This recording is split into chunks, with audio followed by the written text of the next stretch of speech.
Home of the prodigal son, young Chad Townsend. And Chad Townsend plays on, plays to the whistle, kicks away for Valentine home. All right, what's going on, everyone? Welcome back to another episode of the Chad Townsend Show. If you're new here, please make sure you do subscribe here on YouTube. Drop us a comment, like this video. I really do appreciate all of your support. And if you're listening over on the audio platforms, well, please make sure you rate and review our podcasts. We really do appreciate it. Before we get into today's show, Victor, let's bring him in. How was your long weekend? Good morning, mate. How are you? Really good, really good. I had a great long weekend. Tell me about it. What happened?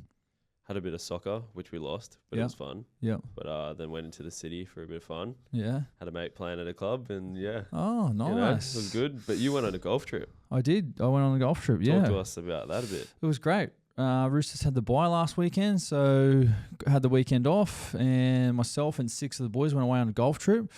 Plenty of good golf played, plenty of bad golf played, plenty of good performances off the field, off the course as well. It was a lot of fun. Docker Clay won one day, Radley won another day. Teddy and Hugo won the 2-ball Ambrose, and then the black team won the 4-ball versus 3-ball Ambrose because we had 7, so we had to split it up. But great weekend on the sunny coast, awesome weather. It was a great weekend. Who was the best golfer out of the 7?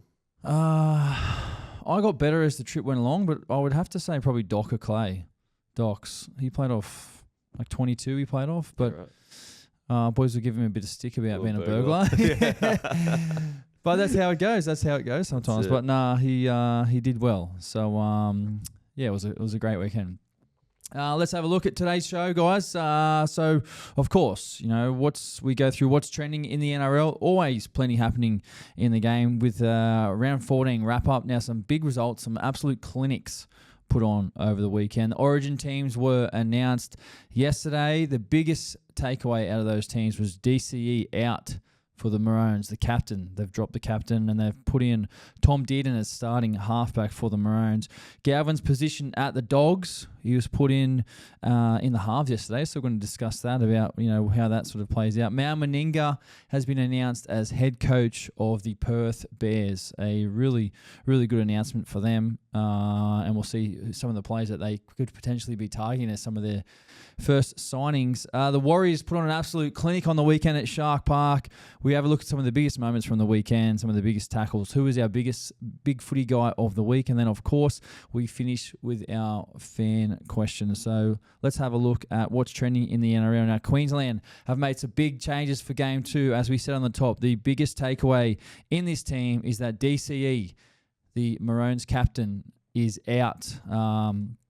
You could see just how hard it was for Billy Slater to make that decision. But obviously it's a big decision, but he thinks it's the right one for Queensland. And, putting the jersey first and putting Queensland first, obviously you get the ability to make those big decisions. Now, let's have a look at the squad. Kurt Capewell comes into the team. Beau Fermor goes out, which was a big surprise for me, but the rest of the squad reads Patrick Carrigan, Xavier Coates, Lindsay Collins, Ruben Cotter, Tom Dearden, Tino Fa'asul Malaawi, Mo Fodawaker, Harry Grant, Valentine Holmes, Corey Horsburgh comes in, Jack Howarth comes in, I think he'll be on the extended squad, Trent Liero, Ezra Mam into the extended squad, Kurt Mann looks to move from 18th. I think he may join the interchange bench on number 14. Cameron Munster, Jeremiah Nanai, Kalen Ponga, Hamaso Tabuafido, and Bobby Toya. So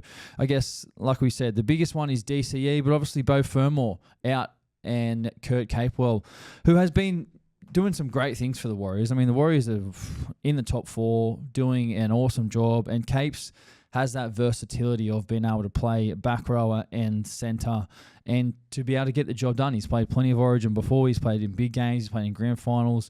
So, I think it was an interesting decision, more so from the fact that, I think Beau Fermor's he could play Origin for the next 5 years. You know what I mean?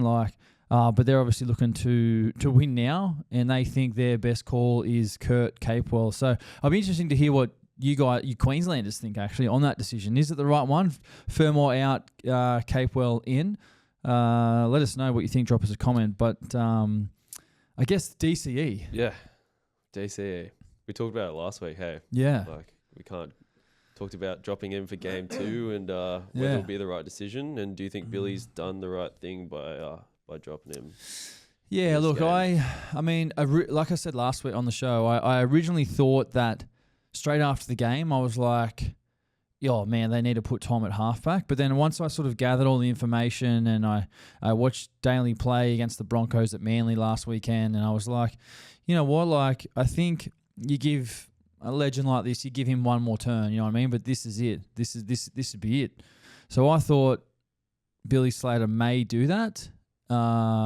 Considering he was the captain, he had been in that position for such a long time, obviously since Cooper Cronk stopped playing Origin. But then, you know, he's gone in another direction and he wants to put Tom Dearden in there. And, you know, how can you blame him for putting Tom Dearden in there? Like, Yeah. Tom Dearden is going to play Origin for the next 10 years. Like, that's the rap I have on Tom Dearden. He's an absolute competitor.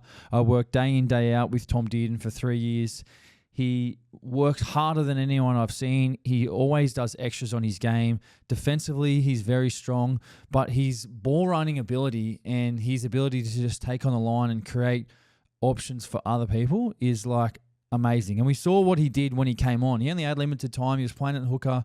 He threw one nice pass at the very end of Origin 1 that was called forward. But you can just see like the confidence he has in his own game at the moment. You know, he threw a peach of a pass in Melbourne on the weekend. I know the Cows got dusted, which we'll touch on later on, but the pass he threw for Jackson Bullor was unreal. So let's have a quick comparison of some of the stats so far. DCE and Tommy Dearden. So far, both have played 12 games. Tom scored 4 tries. DCE scored 3 tries. Now, probably the kicking game is probably the most difference between these two. Tom has played a lot of his football on the left side of the field, and or for the Cows, he plays on the left. So obviously that restricts his ability to be a right foot kicker. So he doesn't kick the ball as much as Daly does. Daly's got 9 forced dropouts. Tom has 4 forced dropouts. But the average kicking meters per game is, like I said, just from pure volume, Cherry's averaging 436 kick meters per game to Tom's 127. Now that's because Daly has a lot more kicks than Tom in the game. So in Origin, like Tom will be back on the right because Cam Munster plays on the left. So he will probably have more kicks, but Munster can still share that load on the left as well, where Daly does pretty much nearly all the kicking, like probably 80%. Luke Brooks does 20% about that for Manly. So this is where it kind of gets interesting in the stat department with the attack. I mean, 9 try assists for Daly Cherry Evans, 11 try assists for Tom Dearden, but 16 line break assists for Tom Dearden to Cherry Evans 5. So what does that tell you? Well, it just tells you that Tommy Dearden's running to the line and throwing really nice passes, engaging defenders, whether that's short, long, or over the top. Tom's ability to create for other people is probably the reason as to why Billy Slater has made the call to move Tom in as well with his running game. Like, he's executing with his passing as well. He's not just relying on the kicking game, where a lot of halves can do that. And the kicking game is such an important part of the game, but Tom can do it in other areas. So that's a really interesting fact there. For the defence, well, Cherry Evans' 91.6 tackle efficiency to Tom Dearden's 84.5. The average running metres is another interesting disparity here. Cherry Evans averaging 66 metres, while Tom averages 106 metres ran per game. So Tom, what does it tell you? Just to, I guess, summarise that, is that Tom, more of a runner, runs the ball more often, doesn't kick the ball as much as Cherry Evans, but creates more for the people around him. Where Cherry Evans, obviously, you know his leadership qualities. He's kicking the ball more. He's forcing more dropouts with his short kicking game, but also has the ability to set up tries, whether that's off kicks or other passing games as well, but not as much as Tom. So, yeah, real interesting sort of comparison there for the two. I'm just excited to see Tom go. Like, there's a lot of pressure on Tom, or the whole of Queensland.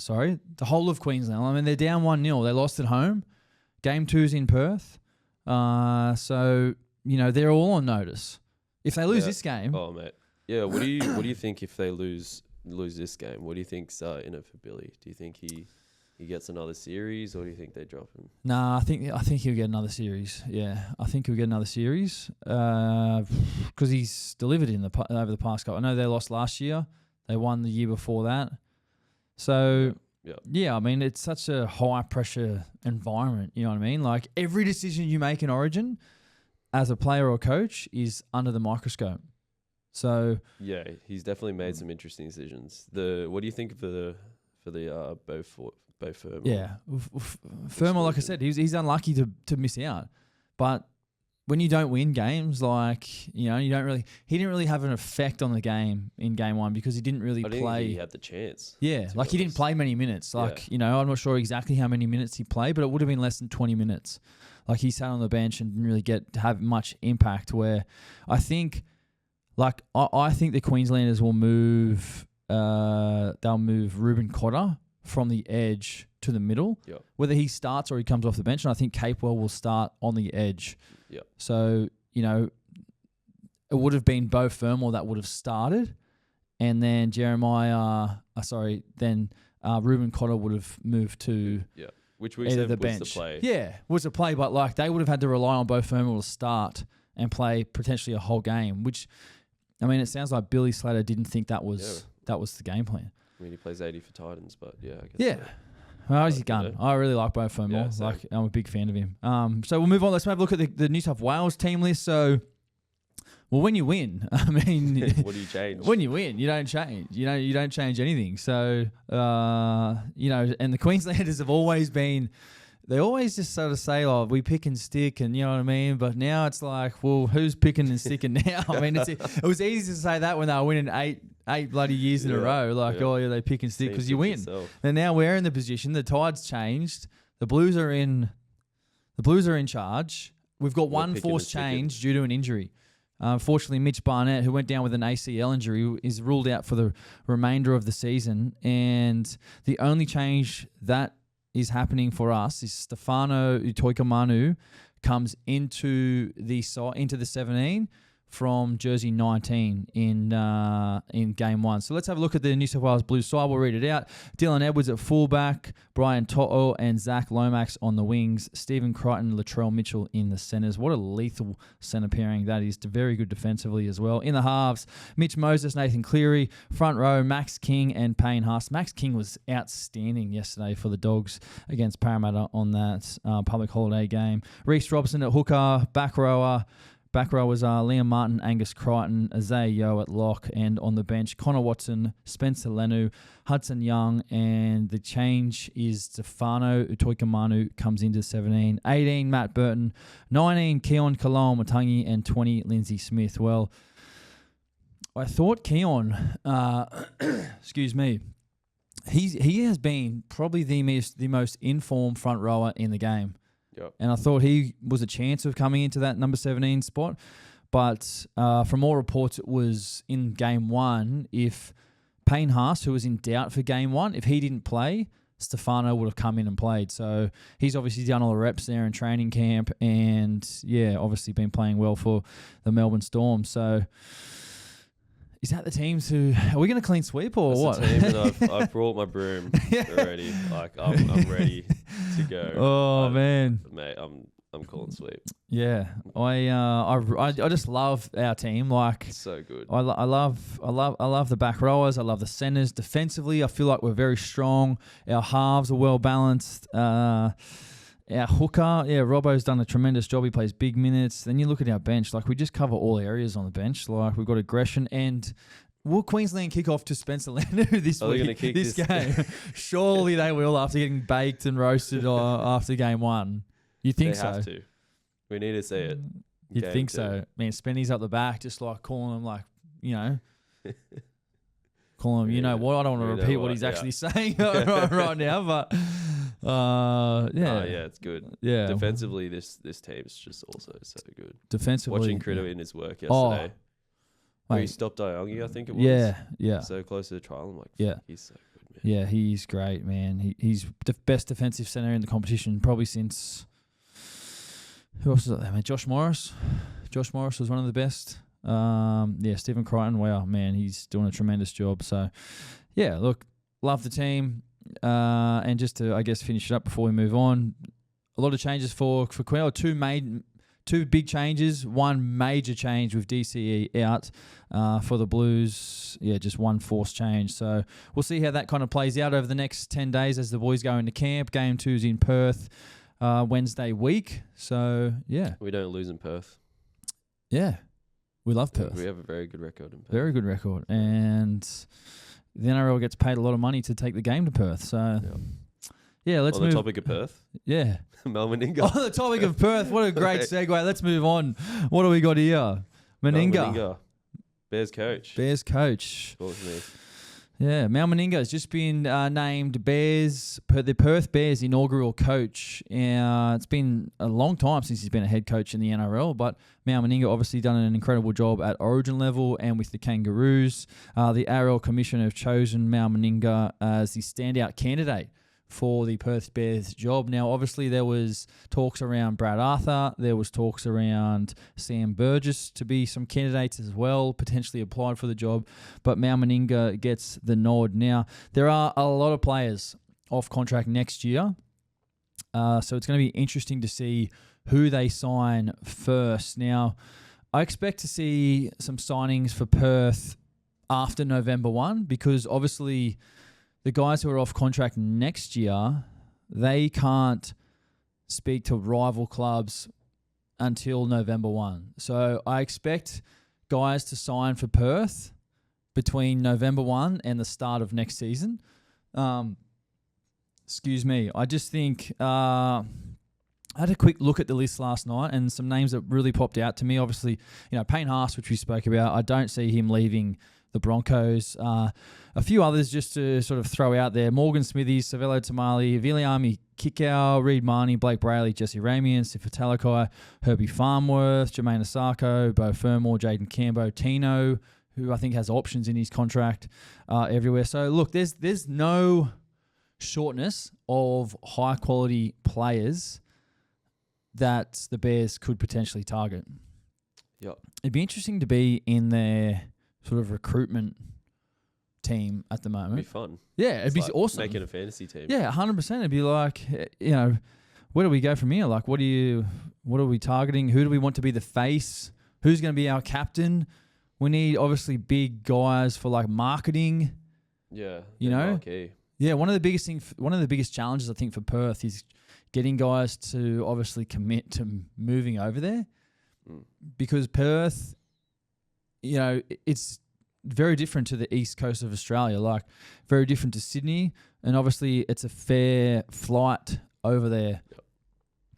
So I think, Perth, beautiful beaches, great weather, very hot in summer, but most guys want to live in Sydney to play footy. So I do think it will be an interesting kind of recruitment phase, and obviously, but money obviously speaks. So what the Dolphins did was they had to pay big contracts or probably overs to get a few guys in to commit. They obviously gave massive contracts to like the Bromwich brothers, Kafusi, and a few others, and it worked. They came, they delivered, they got paid.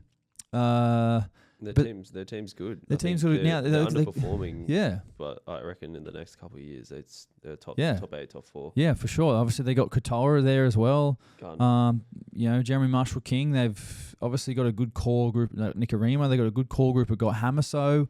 Their list is really good. So I think that's the challenge for Perth is to bring obviously high marketable players in, but obviously they've got a salary cap to kind of figure out as well. So what I will say is that it is great for the players. Like as a player, to have another team betting or like offering you your services, it's like you've got another person to go to the table with and negotiate with. So it's like if your current club is offering you, X amount of money, and then you can say, oh, look, I've got here, and then you've got all of a sudden another interested party. It's like, this is great.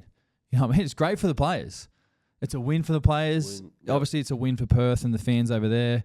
So we'll see how that kind of... Yeah, my biggest question mark is like the halves. I think there's a very, very short list of halves that they can take. That's a fair question from you, to be honest, and that's probably always been the big question about having high quality halves or halves that can deliver you performances for the long term. Because, when teams lose, like halves are the first guys who kind of wear it. You know what I mean? If your team's losing for a long time, if your team's not scoring points, not making the finals, like they quite often change the halves. You know what I mean? To try and change things up. So I've got no doubt that's going to be a challenge for Perth, for the Bears. But what I will say is there's some really, really quality young halves out there, like that are coming through the grades that people probably won't know about. Like Isaiah Katoa, kind of, no one really knew about him before he went to the Dolphins. Yeah, but he had a great junior career. Big raps on him as a Penrith junior. Obviously got thrown a nice contract. So I think there's probably a spare Penrith young half there that they can take.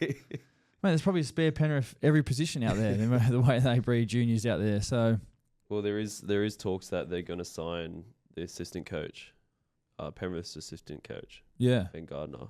To work under Mel. So it already starts. Yeah, that will be interesting actually. How Perth bring in a coach under Mel. Like his assistant coaches will need to be, I think, very hands-on, younger in the game. Like Mal's obviously a bit older. Obviously he's across all the game, but I just think with nowadays being in clubland and being a hands-on coach, it's like you need to see and feel and be involved at that level and not really externally in the media or whatever it is. Like you kind of could potentially lose touch. So look for them to bring in some younger coaches to potentially kind of succeed maybe Mal in a couple of years, kind of what the Dolphins did with their current coaching situation. Souths did, a couple of years ago with Demetrio. So all in all, I think it's great for footy, great for players, great for fans in Perth. Great to grow the game. Let's do it. Awesome. All right, let's move on to this past weekend. Well, some massive results. Round 14 of the NRL. Did I get that right? Is it round 14? Yep. This season is just flying by. Hey. Absolutely flying. Round 14, absolutely crazy. And it started off with the Knights, 26 over Manly, 22. The biggest takeaways in this game. Well, the Knights win in a massive second half comeback after being booed off at halftime. I mean, you know what? This happens more than you think. Like you get booed off at halftime, and then the second half come back and win. But Adam O'Brien had a very interesting press conference after the game. Let's hear what he had to say, Victor. The team was booed off by some parts of the crowd at halftime, and then roared off at full time. How can you summarise that game and the feelings and the result?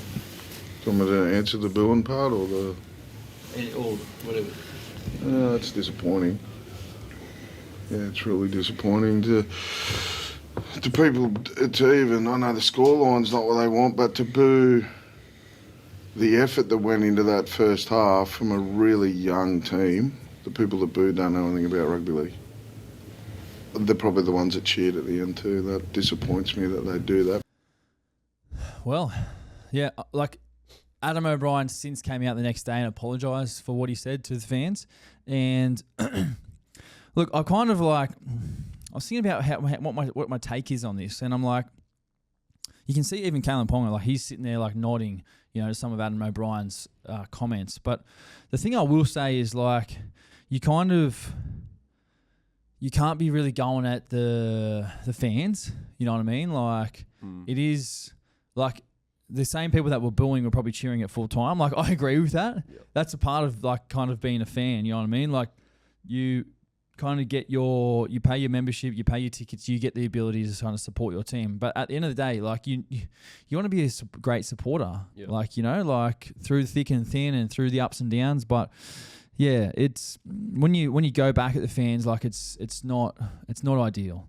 So yeah, I think he could have gone about it a little bit of a different way, but also it's like, hey, if he is going to protect his players or stand up for his players by saying that, that's good. Like you as a player, like this guy's standing up for us, but also it's like, hey, not at the expense of the fans. Yep.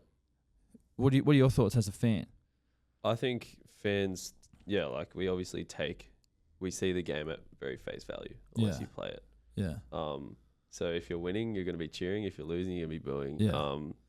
And obviously Knights haven't had the best season this year, and they're probably underperforming with the squad that they have. So there's probably a lot of frustration to the fans. So I get it, but I feel like saying stuff like that in the presser, you just got to keep it to your chest. Yeah. And like that's what I think in press conferences, like coaches are high on emotion as well. Like obviously he's just come off a really good win, high on emotion. Just, sometimes you can say sort of things that you probably will regret, and that's probably, he's since apologized for saying that. So fair call to him, you know what I mean? Like it's for me, it's like play on, you know what I mean? Sometimes emotion gets the better of it, all of us, fans included. Obviously you got the better of the fans who are booing.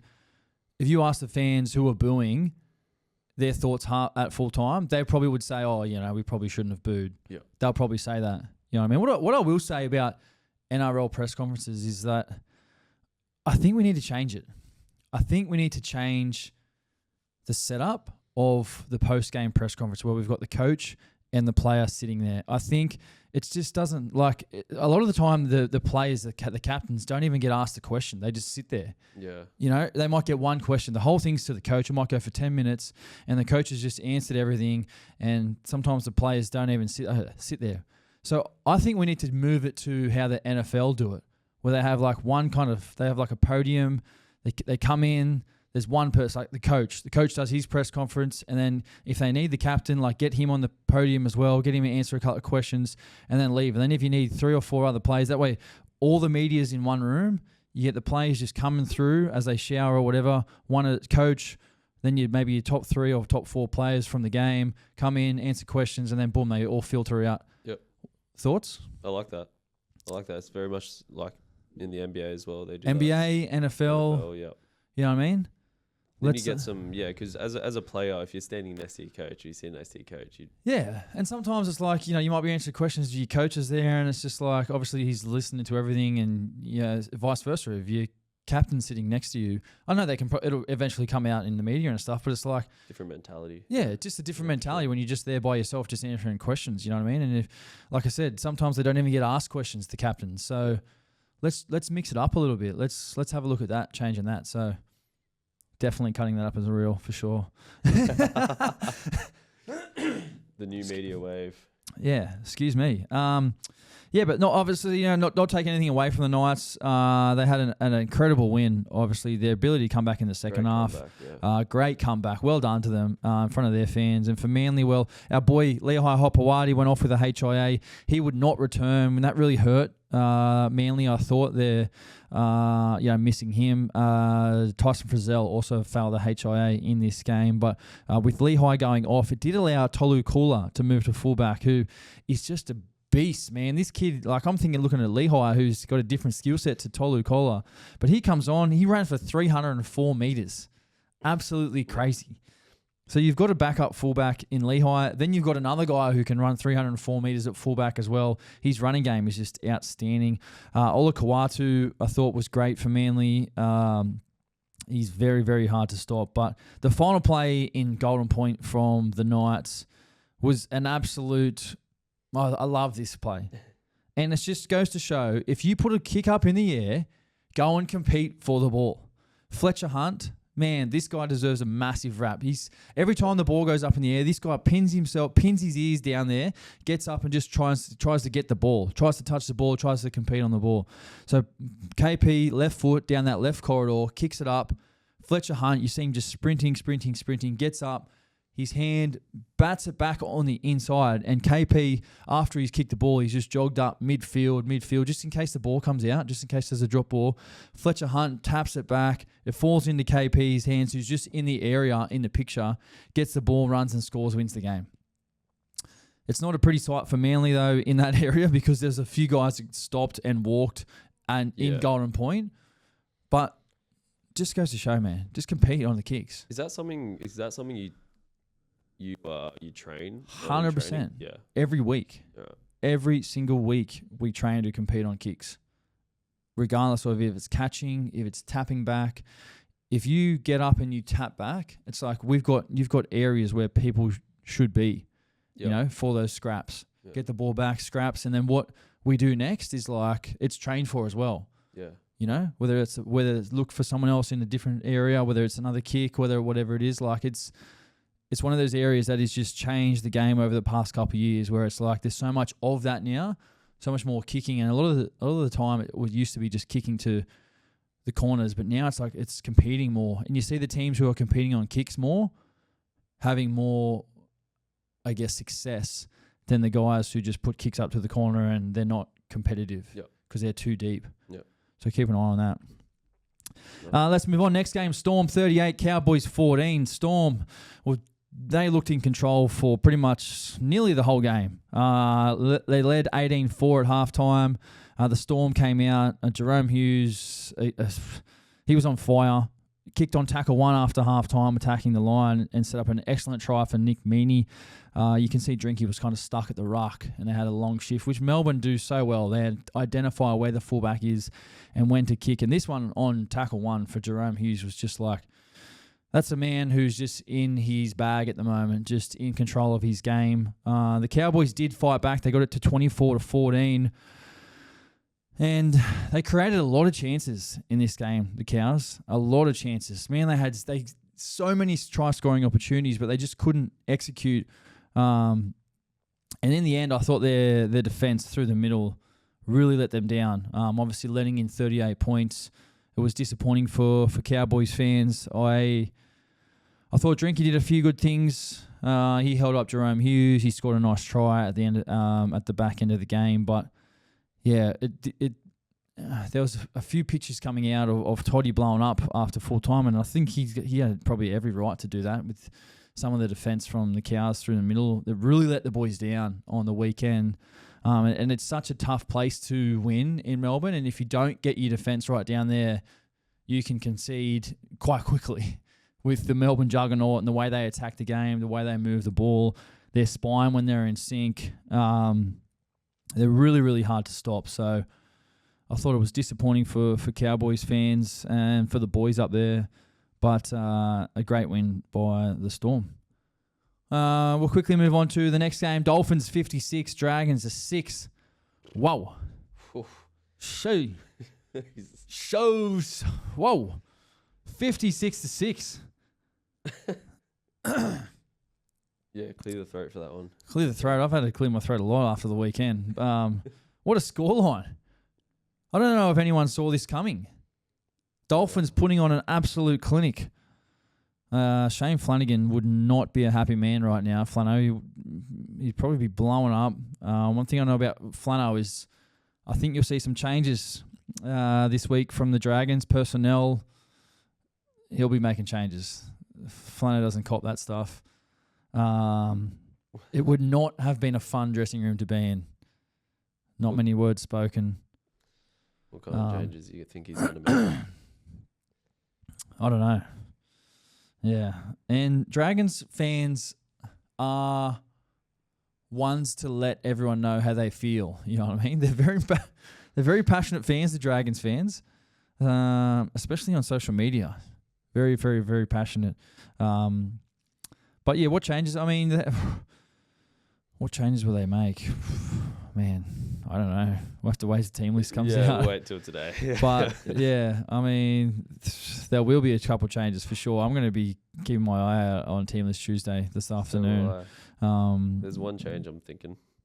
Yeah. Do you want to say it or do you want to hold on to it? Yeah. Well, that's all right. You can hold on to it. I'd probably take Flano out for Ilias. Lachlan Ilias. How long has he been out of the team for now? Probably like 4 weeks. Yeah, right. Yeah. 4 weeks or something. Yeah, well, they'll be without Origin players this weekend, and you know, they play the Sharks this weekend.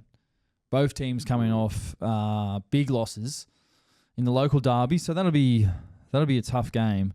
Yeah, the local derby. The local derby. I'll be there. Yeah, Shark Park. Yep.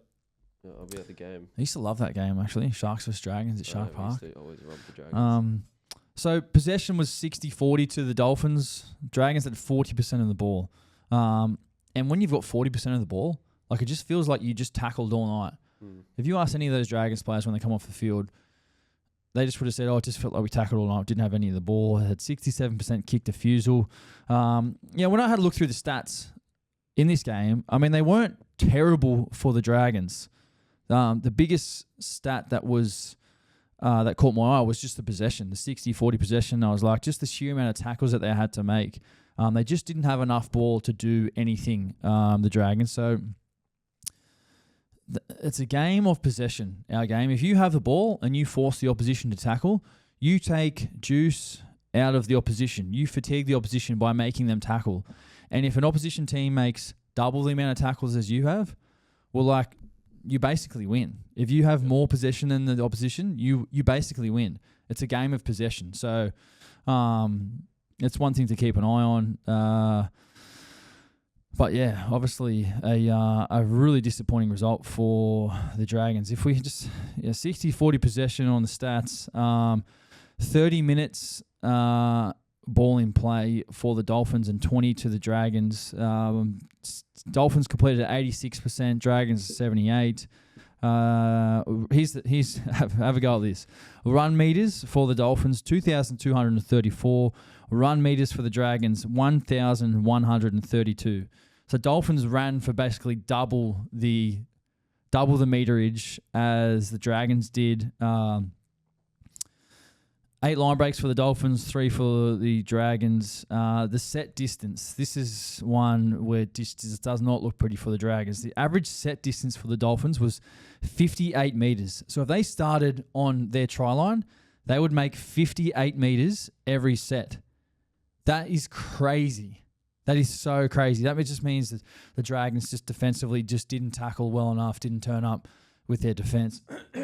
And on the other hand, the the Dragons averaged 35 metres. So, the stats don't read well for the Dragons, who will need to turn things around.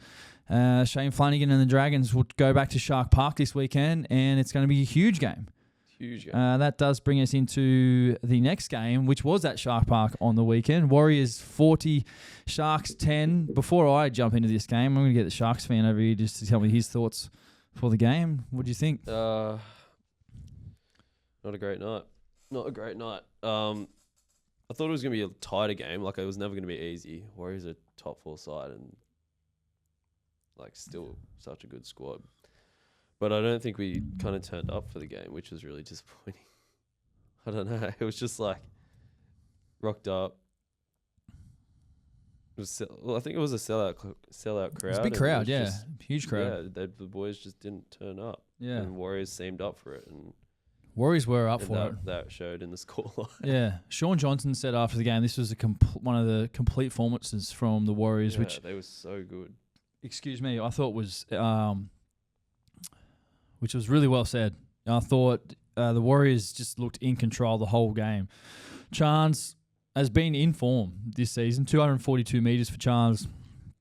Roger, 200 metres. Chanel, 2 try assists, 2 tries.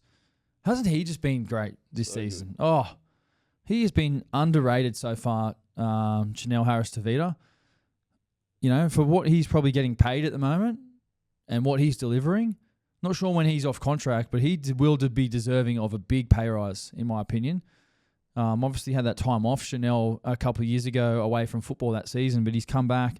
You know, let's not forget that Tamade Martin, when he was playing, he was going really well last season when he was in the team.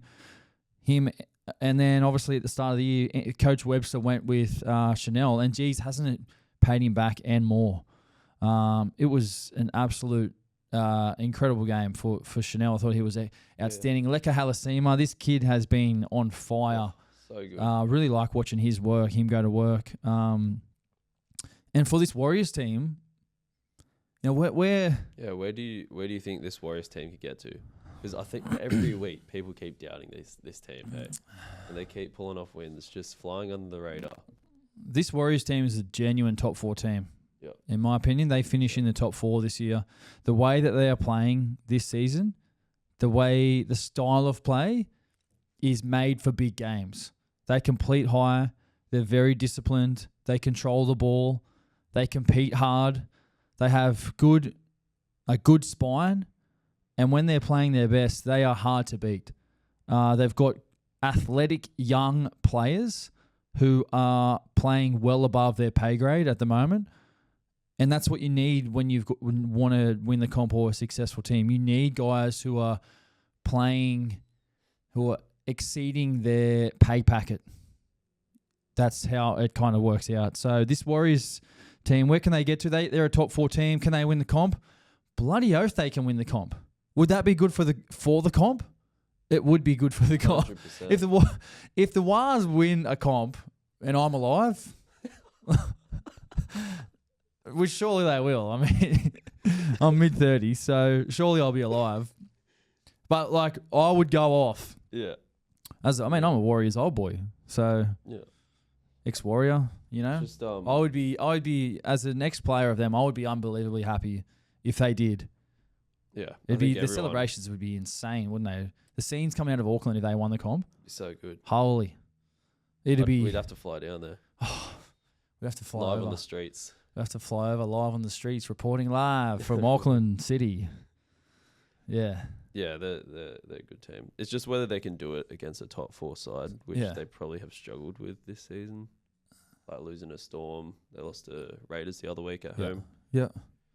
So it's in tight games. Yeah, tight games still. But I don't know, like they spoke about the loss of Mitch Barnett. I heard Leka Halasima, he'd talk about the loss of Barnett, and those boys really wanted to stand up, and they did. You know, they did do that. So, Mitch Barnett's a big loss for them. Let's not get that wrong. And obviously it didn't show on the weekend, but, one game, 1 week isn't everything in the NRL. It will sort of take its toll over the rest of the season. And for the Sharks, well, uncharacteristic for them. I thought the Sharks, some of their key players probably didn't turn up. Let in some inside shoulder tries, some really soft defence. When I was going through the stats, this one really shocked me. I was like, wow. Teague Wilton and Blake Brayley both missed 8 tackles each. 16 missed tackles between 2 players. Which is very unlike. Yeah, very, very unlike those two. They're very good players, don't get me wrong. But, 16 between 2 players. Sometimes a whole team can make like 25, you know. I dare say there'll be a fair bit of reflection for them in video this week about what they tossed up on the weekend. Fitzgibbon wasn't happy in the post-game press conference, and they play the Dragons this week, as we said before, where both teams have come off big losses. So it's going to be an interesting game. Who's going to win? I mean, both teams obviously. I mean, Sharks don't have any Origin players. Dragons will be without Valentine Holmes. Oh yeah. So.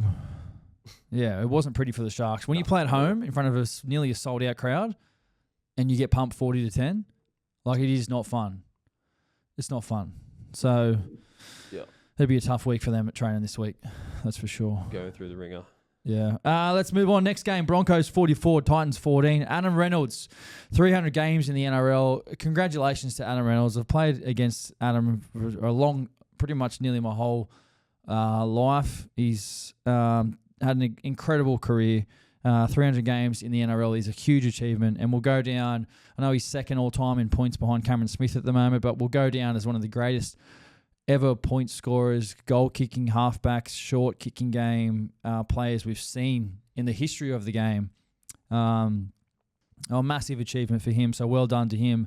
Before this game, I'm thinking to myself, excuse me, this game's usually a close one, and the Titans usually have really good form against against the Broncos. But the Broncos, they scored off the first set of the game, and I'm thinking to myself, this could be a long night for the Titans.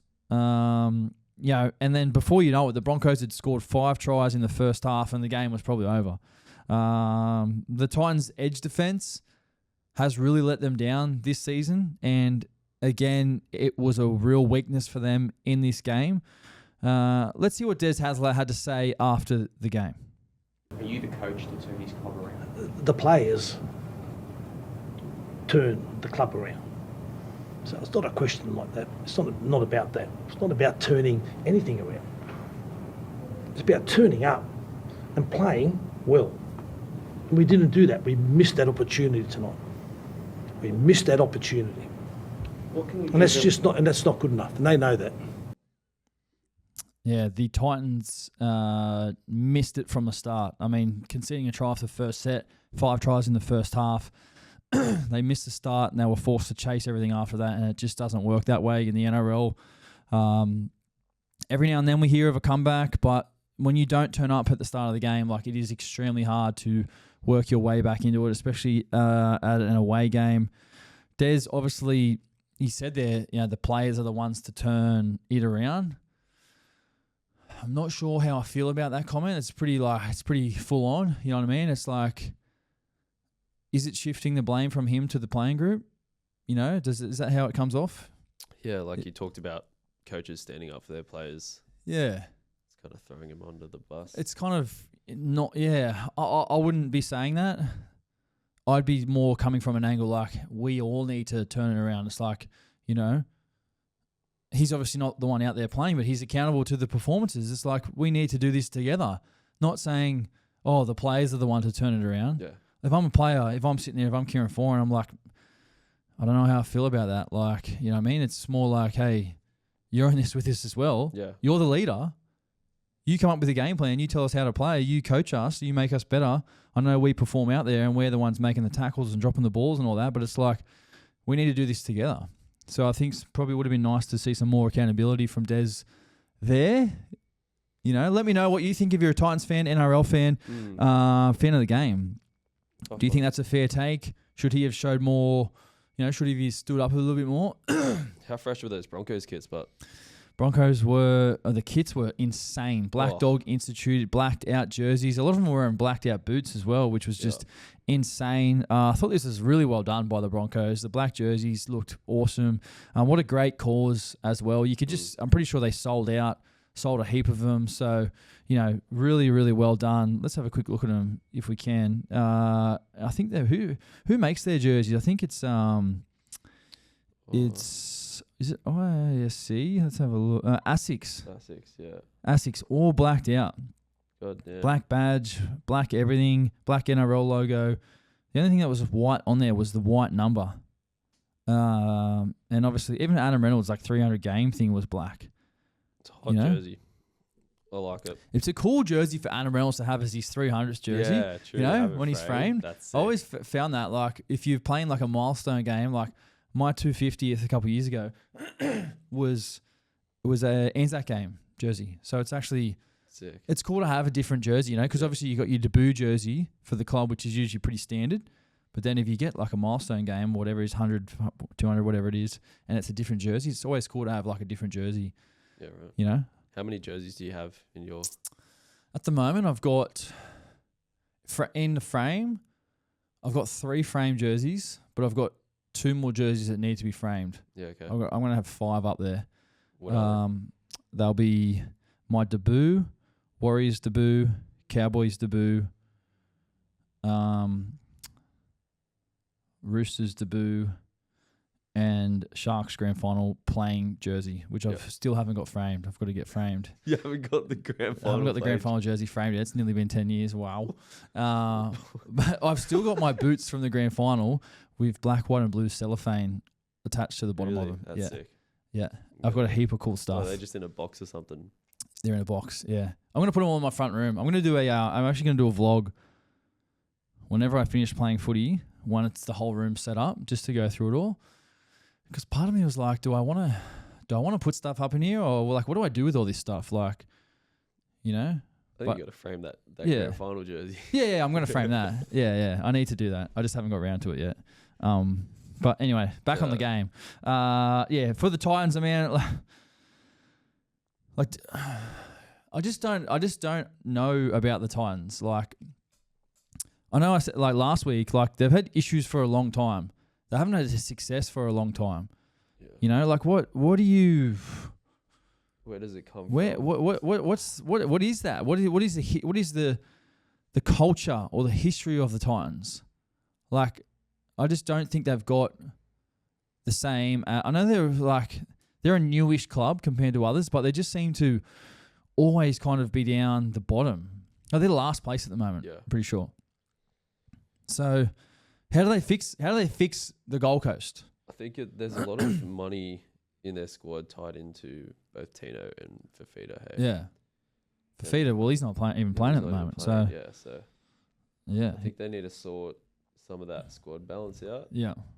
Maybe Agree. get in a half Yeah. to play with Campbell, because I don't know if it's AJ and Campbell is the answer. Because AJ's best position for me is fullback. Yeah, but I mean, Keanu Kinney's out injured at the moment. Yeah, true. You know, Yeah, totally forgot about that. he's a gun. He's an absolute gun, Kinney. But obviously he's being missed as well. David Fafita's out. Yeah, let's keep an eye on that. Keep seeing how the Titans turn up over the next couple of weeks, because Des is in the hot seat, big time. Let's move on. Raiders 36, Souths 12. The biggest takeaways from this game, well, Josh Papali'i becomes the highest capped Raider in history with 319 games, takes over Jason Croker. What a moment, man. The GOAT, Big Papa, man. He's had an absolutely incredible career. So happy for the scenes down there in Canberra on the weekend, for him to be able to celebrate that moment at home. He scored 2 tries and kicked a goal, the front rower. Start of the game, usually comes off the bench, but Sticky puts him in 8. Sticky's in tears on the sideline. His press conference was awesome as well. Let's have a quick listen to what Ricky had to say post-game. Can I just say, can I just thank Canberra? And I want to thank all our community. I was never going to forget that in this press conference. I just want to thank all the Canberra people. We talk about it, how tough and passionate and loyal they are, honestly. But in those conditions today, it was 5 degrees, raining and windy. Honestly, they're the best fans to play for. Great. Awesome. Love Ricky Stewart press conference. I thought he was great with how he said Canberra just honouring Josh. And Canberra, it's a great place to play at the moment when you're winning. I can tell you from experience, if you're winning consistently, like your town, your area, like they love getting behind you. And this is what's happening at the moment in Canberra. This team is high on confidence. Canberra fans are turning up. They're celebrating their players. They're playing good football. So well done to the Raiders. Well done to Josh Papali'i, record breaker. I don't know if we'll see another front rower have the impact for one team in Canberra like we've seen with Josh. What a tremendous achievement for him. For Souths, well, I thought Souths turned up to play. I mean, they scored 2 tries early in the game. Keon, again, was outstanding, ran for over 200 metres. Souths back 5 all ran for over 100 metres. But ultimately, it was probably the errors from Souths that gave Canberra an opportunity back into the game. And Canberra, they're not making errors at the moment this year. I think they might have made 6 in the game, 3 per half, which is great. That's one thing I've noticed looking at Canberra stats this year and watching them is they rarely make errors. Their brand of football, they change a lot of angles. They play a lot of short passes around the ruck, this Canberra team. When you control the ball and the opposition don't, like I spoke about earlier, is like if you make all the tackles, then usually you get more fatigued, make more errors. So well done to the Raiders, well done to Raiders fans, well done to Ricky Stewart and Josh Papali'i, the big man on that record. So let's move on to the next game. Panthers 18, Tigers 14. The biggest takeaways from this game, well, there was a very, very close game. A lot of ex-Panthers in this Tigers team. I thought it was probably Jerome played really well in this game. I was a little bit critical of him. Might have been last week or the week before for not being in the game, but I thought he was in the game. And I think the Tigers need Jerome to be in these games, in the game more than not. If they're going to play well and be a chance of winning, then he needs to have very good games. Because when he's a bit quieter, it's like the Tigers are quieter. So he's the guy that kind of feeds their energy. Obviously, he's a co-captain of the team. So there's a lot of, weight on his shoulders at the moment. So keep an eye on that with how Jerome plays and how the Tigers play. Jarrell Skelton returned from injury. He had some good moments. Sanir Taruva, I thought he was really good for the Tigers. The Tigers had 9 players running for over 100 metres. And I know they lost this game, but the Tigers this was a good game to watch. Yeah, they scored 3 tries each. Yeah, 3 tries each. Obviously, it was the goal kicking that it came down to. For the Panthers, Thomas Jenkins scored 3 tries for the Panthers. Had has had a pretty remarkable season so far, Thomas Jenkins. Signed with a Ron Massey team at the start of the year. Moved into New South Wales Cup and then moved into first grade. Now he's kind of like Paul Alamotti isn't getting played for the Panthers at the moment. Thomas Jenkins is getting played over him because of how he's playing. He's super quick and a great finisher.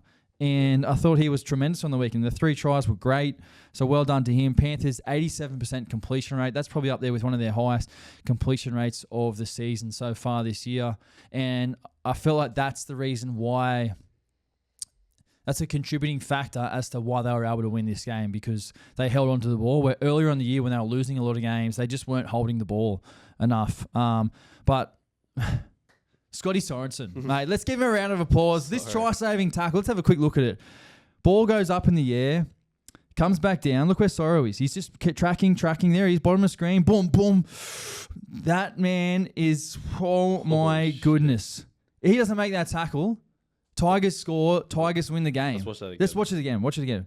So wait. So play. So pause. Right. He's come back from like left back row or the middle of the field, and he's just jogging along. And this is what you say if the ball goes up in the air, like don't walk.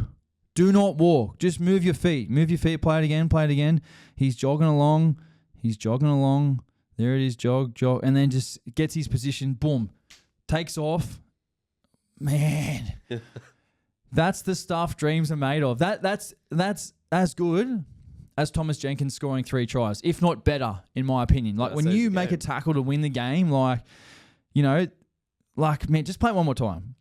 Look at his head just go down and go full sprint. Yeah. And I tell you what, with Sorrow, like he is quick. He is athletic. And that's why... That's good stuff. Man, that's why he's one of their best players. He's a leader.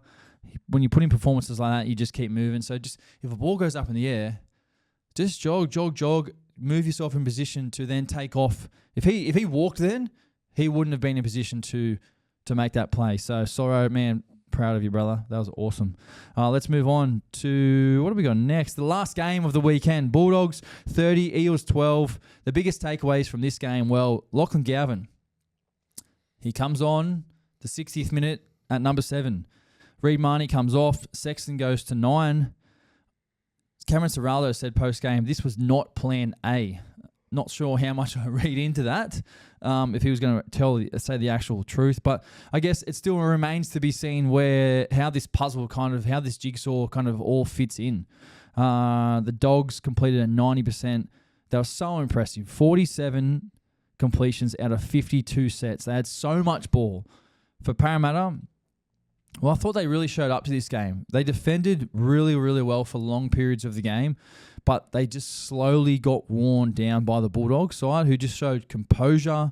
Then they scored a stack of points. They scored 3 tries in the last 20 minutes of the game. So this is a classic case of a good team just staying in it, completing, not having to sort of really do too much, then fatiguing the opposition, get to the point of 20 minutes to go, and then boom, just take off, score 3 tries. So, I know in some of the teams when I've played and we've had our really good seasons, that's kind of the story of how the games go. Most teams turn up. It's a really even game, but then when you sort of get fatigue at the back end of the game, one team just takes off. This was the Dogs on the weekend. Galvin, when he came on, he scores a try. Dogs fans are going off. Fairy tale story. It was a fairy tale story. It was the biggest story of the NRL. Probably our last a month. Everyone's been talking about him for the last, month. It was great to see him smiling.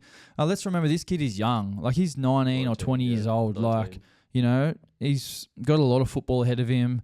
And I'm sure him and his team probably have regrets about how this whole thing's played out. But it's done now. It's moved on.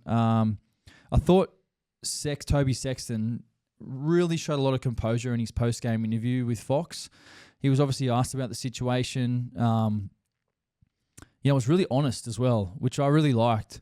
This is this is probably a tough situation for him, especially when you're halfback of the team who's leading the comp and you kind of get moved out of your position halfway through the season. Like, it's tough to take, man. I'm sure this kid will land on his feet somewhere. Obviously, he's still off contract at the moment. So, where he ends up next season, it remains to be seen where he goes. But then also how this jigsaw puzzle keeps happening over the back end of the season will be interesting to watch, obviously, because all eyes are on the Dogs at the moment. I mean, they're leading the comp. So, yeah, I guess you do have to feel for Sexton. But, let's keep an eye on how this kind of plays out. Galvin obviously, done a really good job when he came on. Didn't really have to do too much. Didn't have to play much. The game was kind of, I think it was 18-12 when he came on, and then they just kind of piled it on after that. But So, well done to the Doggies, and keep an eye on where Galvin's named this afternoon for sure. Yep, for sure. Let's move on. Big Footy Guy of the Week. All you need to do is head over to our Instagram at Chad Townsend Show for your chance to win $50 Players Golf Club voucher. We nominate 3 guys. Our first nomination is Chanel Harris-Tavita. He's been dominating for the Warriors this season. 2 tries, 2 try assists, 1 tackle break, 150 metres and 23 tackles for the Warriors 5'8". Our next nomination is Reece Walsh, who returned from a layoff with a PCL injury. He scored 2 tries, 1 try assist, 3 tackle breaks, 1 line break, 1 line break assist, and 163 metres. Really had a positive effect on that game for the Broncos. And the milestone man, 319 games for the Canberra Raiders, the most played ever by a Canberra Raider, Josh Papali'i. 2 tries, 5 tackle breaks, 2 line breaks, 81 metres in 40 minutes of play. Well done to Big Papa. Let's go fan questions, and then we'll finish it up here. First one from Marissa Townsend. Oh, my wife. All right. Have you ordered my Players Club jumpers in size small yet? It's really cold. Thanks, Star. Well, I haven't yet, actually. Let's have a look at your jumper. Actually, you've got the new jumper on at the moment. Let's have a quick... Yeah. It's good. Got the embroidery on the front. Still haven't washed it. Yeah. I've got the old one on, actually, but it's not... Yeah, it's still available. Yeah. Yeah, this one's nice. Yeah, the best thing I like about our hoodies is, like, look at the neck. You know what I mean? The neck's, like, look at that. Sticks up. Oh, don't you just love that? Sticks up. Have a look at your one. Like, yours is our new one. Mine's in the wash at the moment, but yeah, they sit nice and high. Nice, and they're comfy, and they're thick and they're warm. Thick and warm, which is what we need. But wifey, I'll get that done for you today. What have we got next? Mike Cool asks, can Panthers still win the comp? Big question. Yes, they can. Yes, they can. Yes, they can. But it's going to take a lot. It'll take a lot, but I'm not prepared to write them off just yet. Yeah. Charlotte Fisher asks, what's going on with the Dragons? Geez, what's going on with the Dragons? Well, their defense was ordinary. When you let another team run for over 50 meters a set, you just haven't turned up defense. The defense in the middle of the field needs to get better, like improve. Their tackling needs to improve. They need to fix that straight away. They're conceding way too many points at the moment. It's disappointing. I think their underlying factor is their defense for sure. Yep. Last question, Lachlan Hewitt. Who's on your NRL Mount Rushmore? That's a great question, Lachlan. My NRL Mount Rushmore is, I'm going to have to go Brad Fittler. I'll go... Jesus, this is a tough one. Just my own one, all right? Yep. I'll go Brad Fittler. I'll go E.T. Sharks E.T. Then I'll go Jonathan Thurston. And I'll go Cameron Smith. Huge. Nice. That's it. All right, that's it. Thank you, Victor, and thank you to everyone who has tuned in today. If you enjoyed our podcast, please make sure you do like and subscribe here on YouTube. And if you're listening over on the audio platforms, please make sure you rate and review. We really do appreciate all of your support, and we'll see you guys on the next episode.